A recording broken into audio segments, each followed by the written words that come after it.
Welcome to ChinaPower. I'm Bonnie Lin, your host, and in this podcast, we dissect critical issues underpinning China as a global power.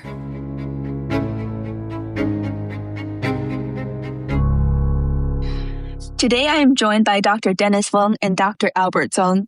Dr. Dennis Weng is an associate professor and graduate director of political science at Sam Houston State University. Dr. Albert Tzeng is the founder and of the strategic consulting service Discursive Workshop and previously served as advisor to two former chairs of the Kuomintang political party in Taiwan. So we're going to be talking about the visit of Taiwan's current Kuomintang political party chairwoman, Cheng Li-wun, to China. Also, we'll discuss Taichung City Mayor Shiow-yen's recent trip to the United States and where the KMT as a party stands with regards to its policy towards China as well as the United States. So Dennis and Albert, thanks for joining me. Thank you for the invitation. So I'd like to start with a teaser question. So what have you found most interesting or most surprising when observing either cross-strait relations or Taiwan domestic politics in the past year?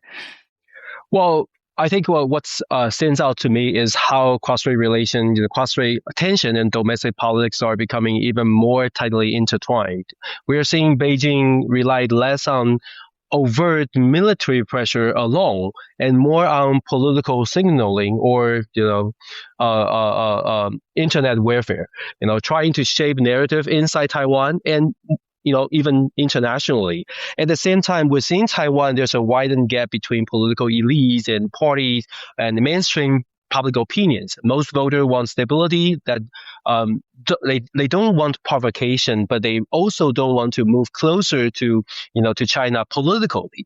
That creates a very narrow space for any party, any politician to manage both internal politics and also external relations. Great. So let's start with, I first want to talk about KMT Chairperson Jung Li-wun's trip to China, but maybe let's start off with who is Chairperson Jung Li-wun. I think she's not necessarily a known quantity in the United States. Yes, well, I think Chairwoman Cheng Li-wun, I would say, I would describe her as a fascinating political figure, because her political trajectory reflects Taiwan's broader evolution. From one side to another. He was involved in pro-Taiwan independence activism in her early political career, but later shifted her position after, according to many, of her own comments, he reassessing cross-strait relations. He tried to back to the reality. So she eventually joined the Kuomintang, the Nationalist Party, under former Vice President Lian Zhan's leadership. What makes her distinctive is that she combines strong rhetoric skill with a willingness to take, clearly sometimes more provocative position on cross-strait relation. So within KMT, I would argue she bring a new type of political leadership, but pros and cons, of course, come along with her new chairwoman leadership. I think Cheng Li-wun is a very atypical chairperson for KMT.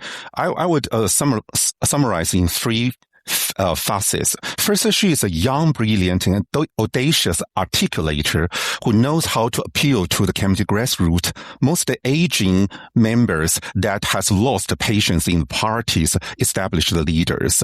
That was the basis for her surprising victory to the chair in the chair election last year.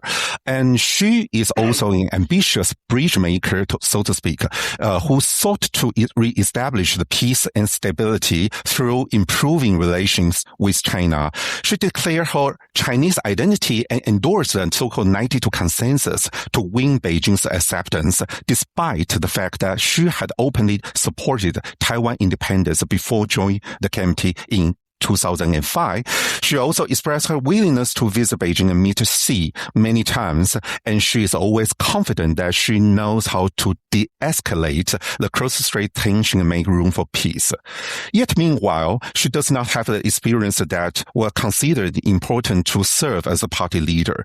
She never served as a mayor or lead any major organization. She never won any election campaign in popular vote. She didn't have the adequate talent talent pool to staff all the major posts to run this party well, nor does she has the necessary resources and leverage to settle all the nomination dispute arising from many different counties. So frankly speaking, I think there was a sense that she was facing some sort of power crisis before she took this trip. So I think, would it be fair, Albert, to summarize what you said about Chairperson Jung's background as in she is the least experienced KMT chair that we've had for quite some time? Yes, that's correct. Okay. And I also see Dennis nodding, of which our audience cannot see. Yeah, thank you for introducing Chairperson Jung's background. So in early April, she made a trip to China. My understanding is this is a very, very significant trip for her as well as for the KMT party. And it has been viewed domestically within Taiwan as also very politically significant. Dennis or Albert, could one of you explain why we're paying so much attention to her trip within Taiwan and why there's also a lot of international attention on her trip too? Well, Taiwan Strait is the most dangerous place on Earth. So a lot of people argue, we have to strengthen our military, strengthen our defense. But at the same time, within Taiwan, there are also people, especially KMT supporters, they like to have peaceful dialogue and peaceful relationship across Taiwan Strait. So Cheng Li-wun, the chairwoman Cheng Li-wun, is the one who openly says she like to bring peace back to the discussion table, and she did. She delivered that, and she represents at least a group of people in favor of peaceful dialogue, if not peaceful unification. So when she got elected as chairwoman, she intentionally approached to Beijing and continuously, asked for this visit, and she did. She did receive a positive response, and this trip make it aware by a lot of people, also got attention across not only Taiwan and China, but also internationally. I think Dennis really, I agree with Dennis that in his points, why this visit is significant in terms of international order. But also I want to add one more observation of the Cheng Li-wun, the person. She is very unique. She's not the conventional KMT elite. Probably, we didn't mention that she was a student activist, a DPP member before joining the KMT, and her outspoken, daring style is sometimes described as having the gene of the DPP, and she departed from the KMT's conventional strategy of balancing between the U.S., Japan, and China. Instead, she has a stronger sense of agency and a clear sequence of steps. She chose to talk to Beijing first to alleviate the tension, and then try to, according to her plan, she will try to persuade the United States of an alternative path to peace and stability. And she in her speech, we also noticed that she stepped outside of KMT's ideological tradition and demonstrate more understanding of those left-wing perspective. And so I think she creates some opportunity to enhance, to further the communication for the both sides. And when was the last time a KMT chairperson went to China? I think that was 10 years ago, almost 10 years ago, in 2016, when Hong Xiuzhu, the other female chairperson, visited in Beijing. Yeah. And after that, it was Wu Dunyi and then Johnny Zhang and Eric Zhu for almost a decade. None of those chairperson visit China. If the two of you can walk us through what happened before her trip to China? How was this trip set up? What happened during her trip? And then how was it received within Taiwan? Well, Cheng Li-wun, this time she led a group of 14 delegates for a 6-day trip in China. This group consists in early April, right? Yeah, in early April. Okay. The group consists mainly of party heads and staffs, and there was no legislator or no businessman accompanying. They first visited Nanjing and Shanghai and met provincial or municipal party leaders there. Then they traveled to Beijing, where they met President Xi and 2 other top leaders. That is Wang and Taichung. Maybe most of the audience didn't know them. But anyway, they were among the 7 top leaders in the CCP in China. And the core message she delivered was peace over conflict. She stressed the need for dialogue with Beijing to avoid the cross-strait war, and she stood against the arms race, arguing that the endless arm procurement exceeds what Taiwan can bear. And to win Beijing's trust, as I mentioned earlier, she endorsed 92 consensus and opposed Taiwan independence and emphasized her Chinese identity and expressed her affection and reflection on many tragic moments of modern Chinese history. In a way, she kind of resumed the legacy of former President Ma Ying-jeou. But she took one step further. In her speech delivered in Nanjing and Shanghai, she showed a more sympathetic understanding of the left-wing aspiration that is central to the CCP's ideological narratives. She looked back in history beyond the confrontation between Mao and Chiang Kai-shek, the so-called communist China and free China. She tried to anchor the dialogue on the ground laid by Dr. Sun Yat-sen, who remained an icon that is highly respected by both KMT and CCP across the strait. I take one example. In that speech, she praised the progress and construction in the mainland China that surpass anyone's anticipation and imagination, celebrating CCP's achievement. But she also stressed how KMT had delivered democracy, liberty, rule by law, and social equity in Taiwan based on the 3 principles of the people by Dr. Sun Yat-sen. I think that is an important message to not to be missed. Yes, I want to echo. I agree with Albert's analysis, and I would argue this trip itself is less important than how it was interpreted. Or, the most important part is probably the signal. From Beijing's perspective, the value basically it's the signaling, Taiwan and probably internationally. Even if the meeting is largely set up as a party to party, the Kuomintang versus the Communist Party, or under someone argue it's under United Front framework, the message emphasizes the theme like restoring dialogue, economic cooperation, and reaffirming a shared political foundation, which is, I think, Chairwoman Cheng Li-wun tried to deliver, is the 1992 consensus back to the ground.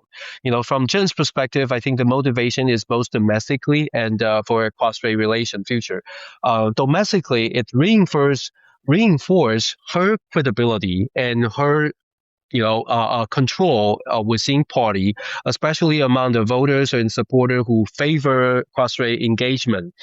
Toward Beijing, it signaled that there were still political actors in Taiwan willing to engage under certain framework. So from Beijing's perspective, this signal is great. It's very positive, sending out to the world.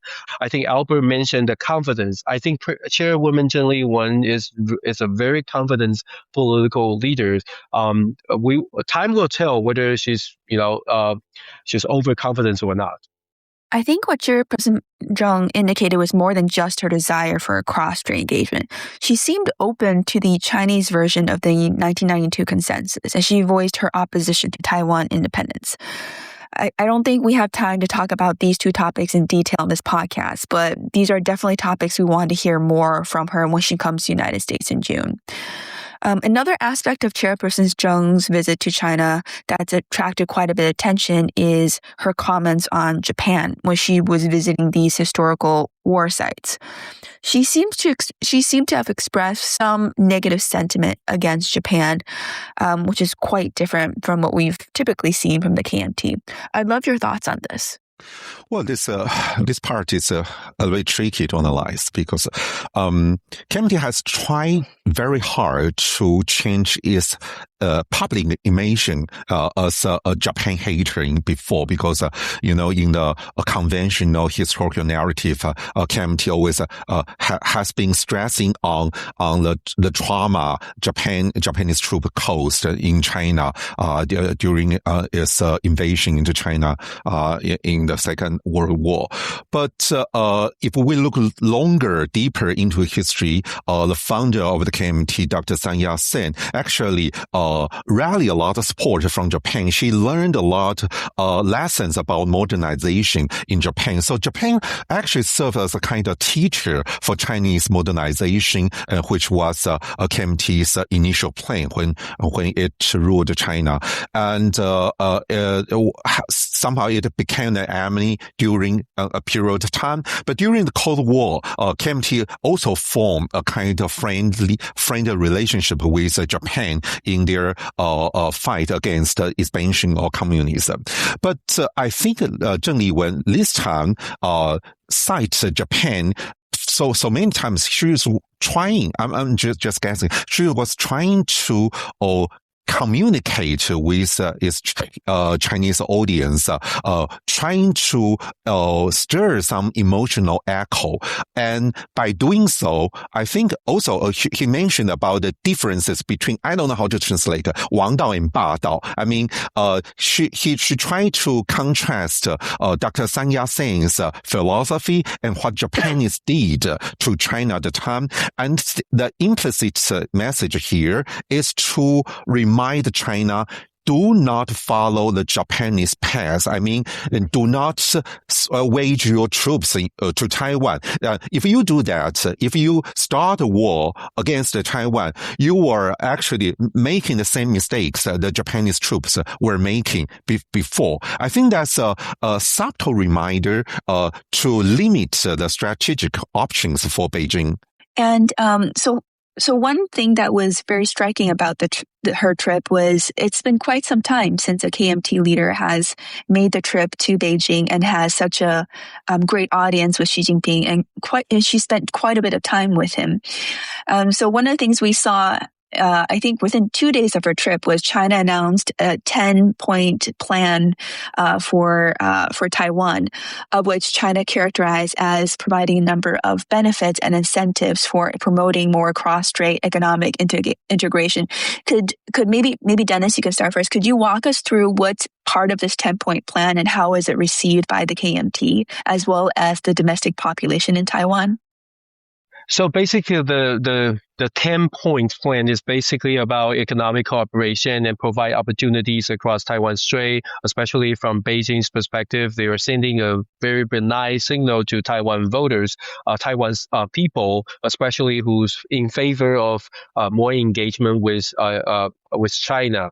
It's a very traditional way of approach, and they know it's quite useful before. However, the thing is, among younger generation and sectors, integrated into global supply chains, now this kind of offer bring greater skepticism instead of just purely feel friendly or benign. This group are more sensitive to political risk and tend to interpret such initiative as strategic, united front work rather than just purely economic cooperation. So the 10-point plan bring very mixed feeling, and we also have to remember that KMT at this moment is an opposition party. KMT is not in power, so there are many people also doubt whether the 10-point plan actually can be effective. And if the government is not willing to take over, if the government is not willing to adopt those plan, what's going to happen? It's going to be a more internal fight, or it's going to bring the real prosperity.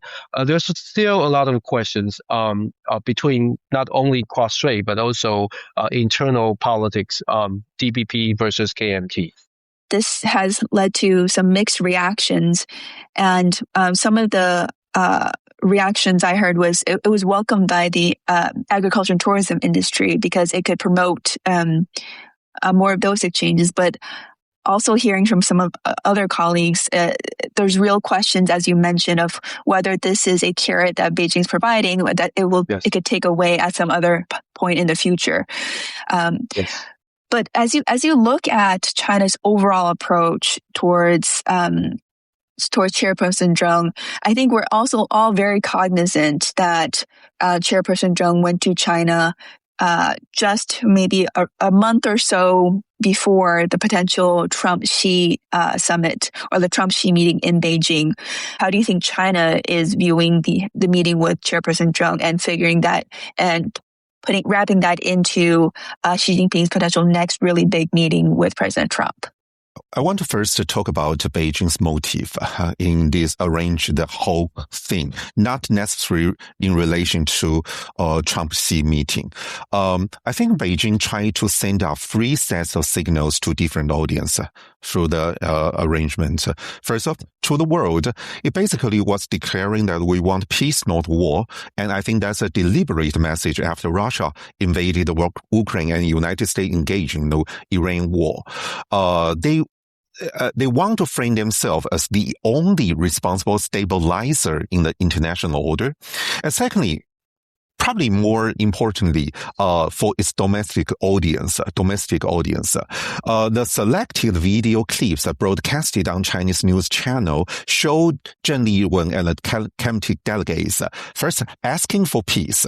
Second, acknowledging CCP's achievement, for instance, eradicating the poverty, and praising or got astonished by seeing the Chinese firm and technologies. So all these messages help to boost a national pride and strengthen the party's legitimacy. And finally, of course, to Taiwan. China has we know that China has long employed a carrot-and-stick strategy, but the DPP rule over the past decades only gave them the chance to use their sticks. And Zheng's visit offered Beijing a rare chance to showcase the carrots in their pockets. Yeah, so I think it's an interesting timing from Chairperson Jung Li-wun's perspective. I think she believes her visit can play certain roles in this upcoming U.S.-China relation because she believes she's delivering the signal peaceful relation is still possible across Taiwan Strait, and the opposition party KMT can play certain role. But as I mentioned earlier, whether it's overconfidence, we will observe later, over time. But from Beijing's perspective, it's very obvious they are sending signals. They are sending several signals, just like Abel mentioned. First, I think they are sending the signal, try to reinforce Taiwan is divided. The narrative is showing the world Taiwan is divided, which means there are people in Taiwan really try to embrace the cross-strait relation, peaceful unification, still sending the signal, showing the world you don't have to worry about cross-strait relation because there are people in Taiwan pursuing the peaceful solution. And also they try to have this, political influence without formal engagement with the DPP party. They like to let the people, that the entire world understand, China doesn't have to engage with the DPP, even though the Washington tried to convince Beijing, you should talk to the elective government in Taiwan. But Beijing tried to signal to Washington, we don't have to. We have our counterpart in Taiwan representing Taiwanese people willing to talk to us. And they like to also normalize a party-to-party engagement. More importantly, I do believe the whole thing is to sending signal not to the audience in Taiwan. Taiwan audience is just part of the deal. The most important part is Washington. I think Beijing is sending a very strong signal to Washington. This is a historical trend. You don't have to worry too much. It's nothing for you to do because this is our own business. China always argue Taiwan is a domestic issue, and I think this summit is basically trying to reinforce this is, the narrative. Beijing tried to shape the narrative, especially the signal to President Trump, because Beijing also believes President Trump really don't want to get into Taiwan issue. I think, we hope, they miscalculate President Trump. We hope President Trump do care about Taiwan and do try to do more for Taiwan. So just a point of clarification. So Albert, you said earlier that Chairperson Jung has not held political office. She was not elected, right? But you also said she brought a big delegation. Were there anyone within the KMT delegation that she brought with her that was elected official? Oh, yeah. There's a speaker, party speaker, Jiang Yizhen. She is elected city councilor in New Taipei City. Mm-hmm. But the delegation she brought, my understanding, was much smaller than some of the delegations that Lian Zhen, former KMT leader, or Ma Ying-jeou brought to China, where they were often accompanied by large numbers of business leaders, as well as also leading politicians from the KMT. Yes, first of all, because it is arranged in a very short notice, and I think Zheng Li-wun tried to keep things simple. Just go there, deliver the message she intended to deliver, and did not want any complication, because in the past when Lian Zhang and Ma Ying-jeou brought a large group of businessmen, and it does deliver some negative image to the public, as if the KMT only assist those powerful, rich elites in constructing their link in China. Yeah, so I think that's quite understandable. So Dennis, you mentioned that part of Beijing's goal was to showcase that Taiwan is divided. We also know that KMT is a very large opposition party, and there's definitely more than one view within the KMT. And I think it's interesting to point out that Chairperson Jung's trip to China is often contrasted recently with the trip that KMT Mayor Shiow-yen she's the mayor of Taichung, the trip that she made recently to the United States, where she was conveying a number of messages to U.S. friends, including Taiwan's commitment, or KMT's commitment to Taiwan's defense. Could you talk a little bit about Mayor Lu and what she was trying to accomplish during her trip to the United States in March? Well, Mayor Lu is an experienced, seasoned politician in Taiwan, is well known, and he won consecutively, 9 times in different level of election, starting with like a council level to the legislative level, and then the city mayor in Taichung. Taichung is now the second largest city in Taiwan. It's a very populated metropolitan area. So Mayor Lu understands the so-called mainstream public opinion. In comparison to Chairwoman Cheng Li-wun, who's in politics for quite some time as well, but mostly focused on the policy, think tank, and commentary. So it's a very different approach to politics. So we can say Mayor Lu is more like a down to earth in terms of understanding the mainstream public opinion. So she tried to, when she visited the U.S., she tried to deliver what's a KMT. A different aspect of KMT, different approach of KMT, and she tried to deliver, not necessarily contradict with President Jung, Chairperson Jung, but try to tell our friends in Washington that KMT has different opinions, just like any Democratic Party in any democracy. So I think she conveyed the message very clearly that KMT has different view, and Mayor Lu representing at this moment, according to the public opinion survey, 85 to 90% Taiwanese people like to maintain status quo. A very little portion of Taiwanese people try to pursue unification anytime soon. So I think Mayor Lu also stressed that to Washington, and that's why I think Mayor Lu has already conveyed a very strong message. I'm not saying Chairwoman Cheng Li-wun does not represent anyone. I'm just trying to say whenever there's an election, the political party's goal is to win the election. In order to win the election, all politics is local. We know that, in the U.S. So even Chairwoman Cheng Li-wun has certain agenda. She like to bring TMT to different direction. She still have to listen to the local politician, and still have to listen to the elected official, including legislator, including the city councilor, including the city mayor. I think Chairwoman Cheng Li-wun has a well adjust her position if that's not the mainstream idea. Can I just flag 2 points and ask a question? So I think one point that seems to be clear with these two contrasting visits is that Chairperson Jung decided to go to China, and Mary Lou decided to come to the United States. And to my understanding, and please correct me if I'm wrong, I don't think Mary Lou has gone to China ever? No. Right? Is that correct? Right, she's never gone to China. So the question I have is, since Chairperson Jung has, assumed the party leadership last year, her first trip was to China, and my understanding is she's coming to the United States in June. How many KMT chairs have gone to China first before coming to the United States? Well, I think we can put it this way. In comparison to all the formal chairperson of KMT, all the chairperson before Chairwoman Zheng has certain mutual understanding with Washington.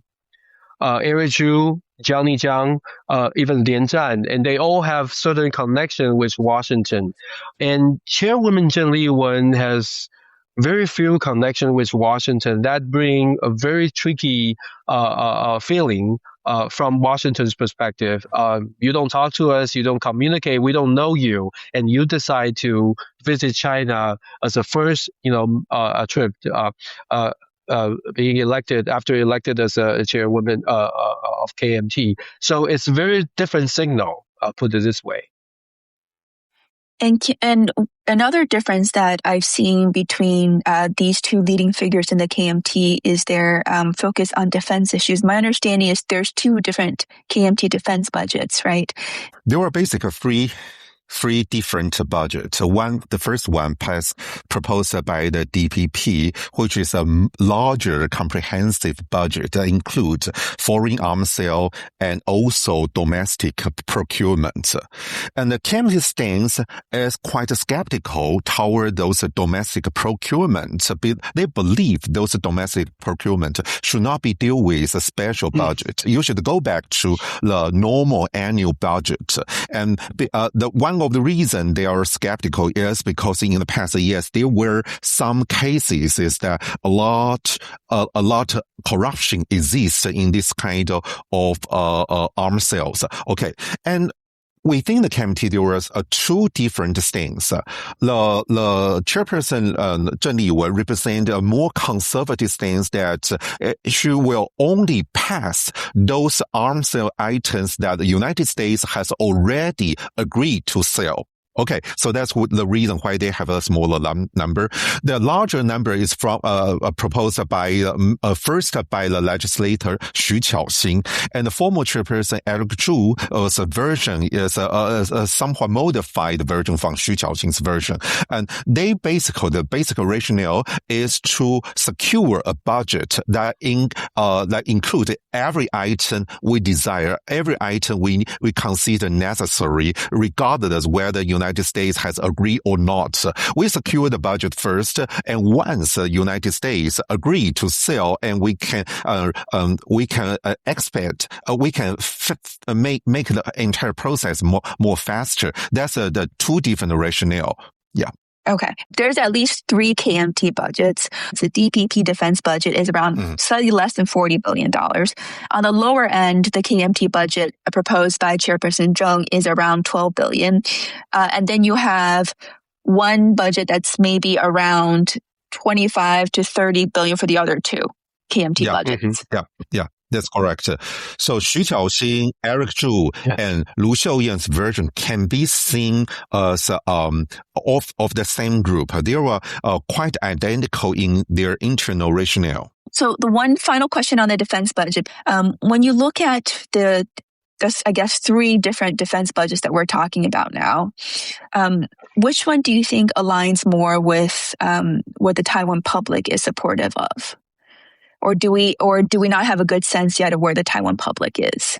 Well, to be frank, I think it's misfortune that the entire discourse, entire debate on national defense policy is reduced to the matter of budget, the numbers.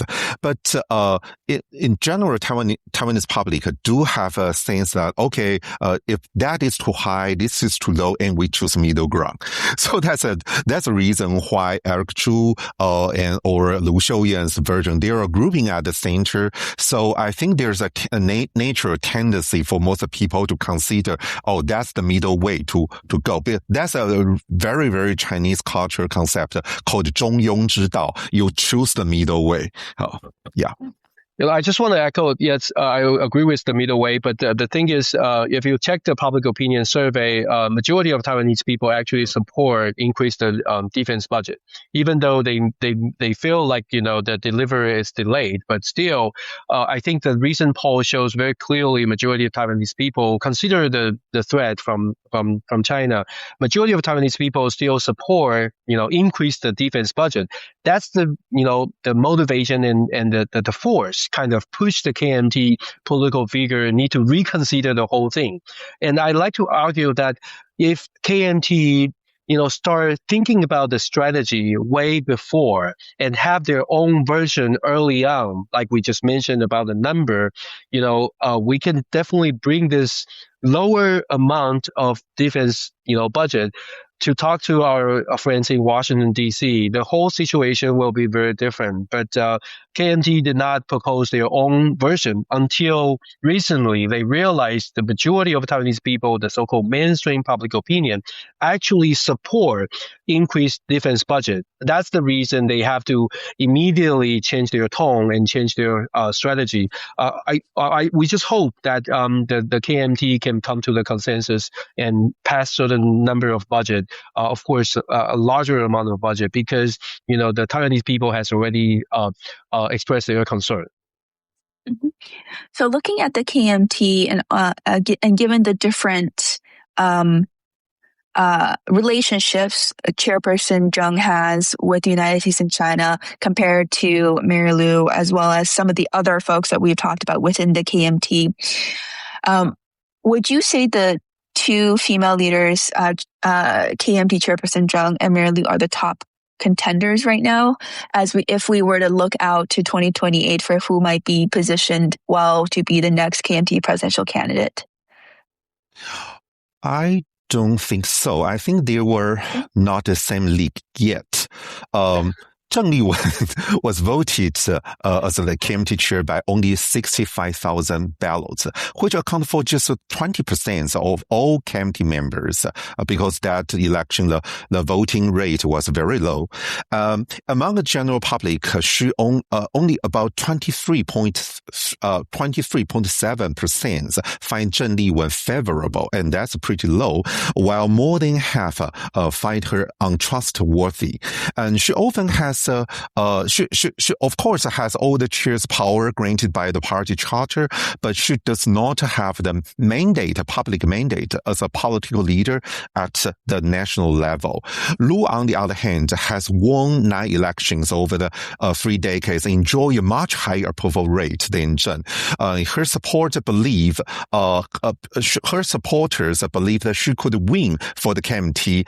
But now Lu has been criticized for her hesitation, her lack of determination when she missed the last chairperson election. And a lot of people noticed that the Congress Speaker Han Kuo-yu now again jump as a possible candidate. He delivered quite widely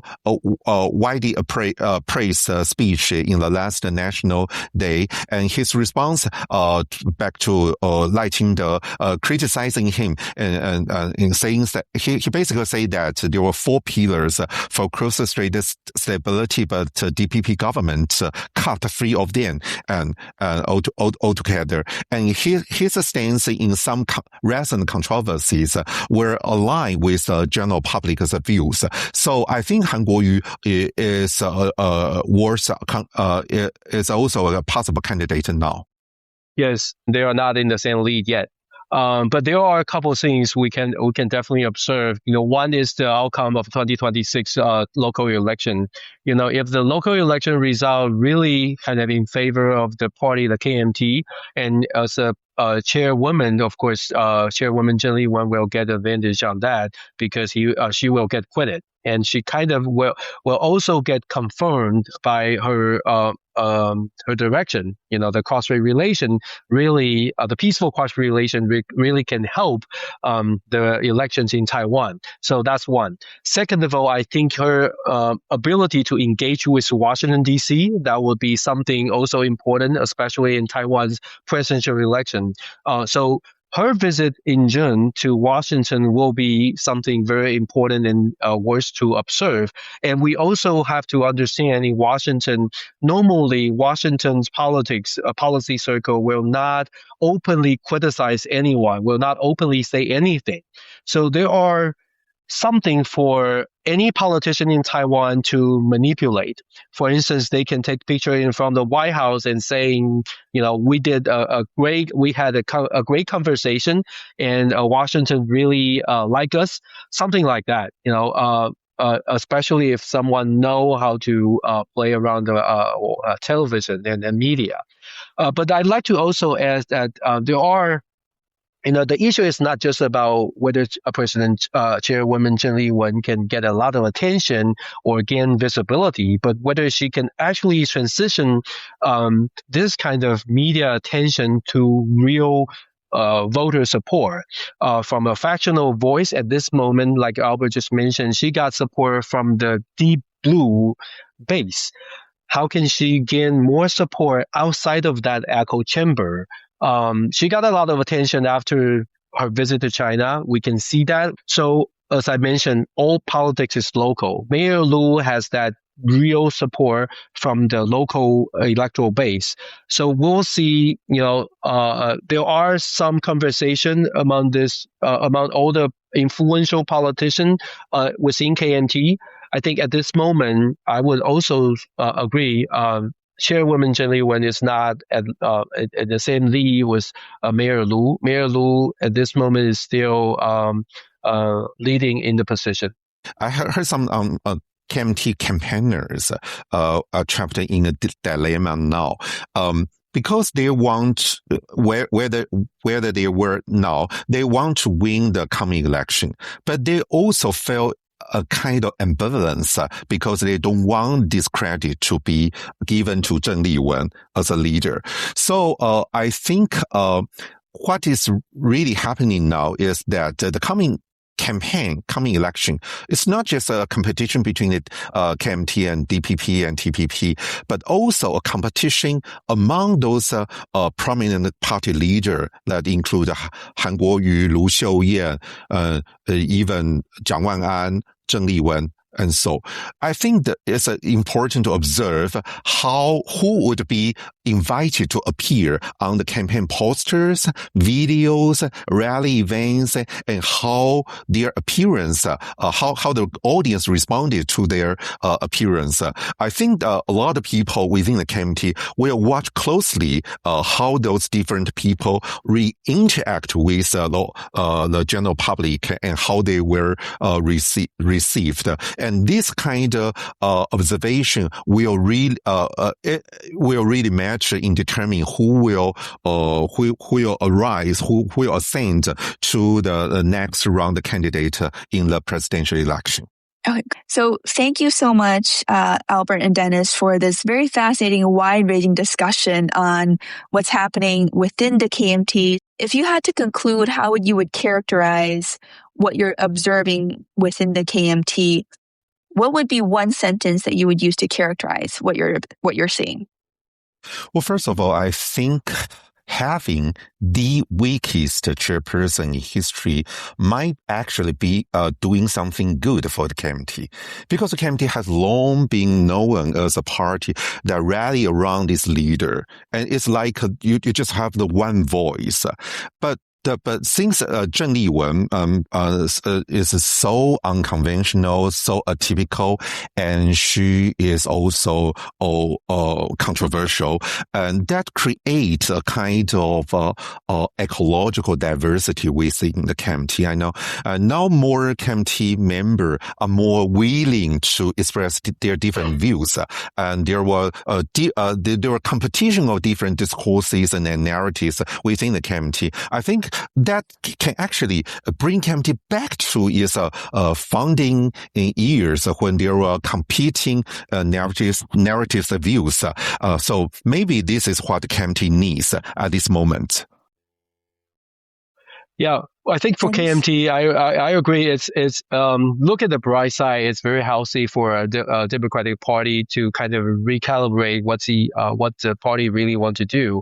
In comparison to DPP, they have a very clear goal, pursuing stronger Taiwan-centered politics. But KMT, this is kind of internal divided between prioritizing cross-strait relation, cross-strait engagement, and recalibrating toward a more balanced approach that align with the mainstream electorate in Taiwan and the U.S.-Taiwan relation. It's something for KMT to become a real Taiwan-centered, Taiwan-based political party. I think it's a developing process. It's a good way for KMT to, again, like I said, recapitulating what KMT really represent in Taiwan. It's important for KMT to transform itself to a more reliable party. It's either in government, in power, or in opposition. I think KMT need to learn the lesson. Well, thank you, Dennis and Albert, for this discussion, and I hope this was helpful for our listeners to understand the complexities within the KMT. Thank you both for joining me. Thank you for having me.